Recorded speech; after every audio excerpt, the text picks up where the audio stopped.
Hello everyone and welcome to this quick video opening for the camera Sony DSC 300H. In this video I'm going to talk about the plus and the minus in this beautiful camera, which comes with a lot of features and which comes really very nice into the hand and the touch.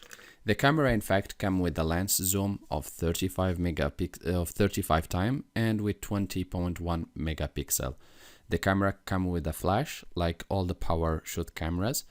And in addition to that, we have the red button for starting a video recording. Also, in addition to that, we have the menu button, which allows us to access the settings and also additional quick access. The replay button allows you to replay and to rewatch the videos and pictures taken, and the delete button allows you to delete videos, pictures which you don't want to keep. From the front, the camera has a very nice lens, and it has also the flash as like usual power shoot cameras.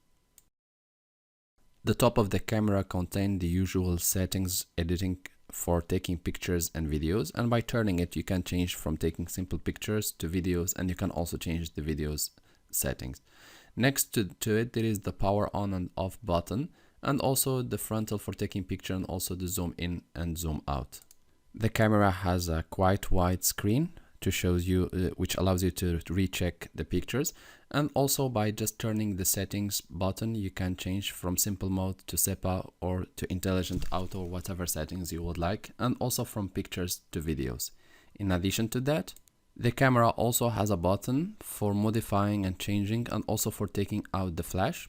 By pressing it, you have also microphone on the side and the A/V output USB, which allows you to plug this cable. Usually the cable comes provided with the camera.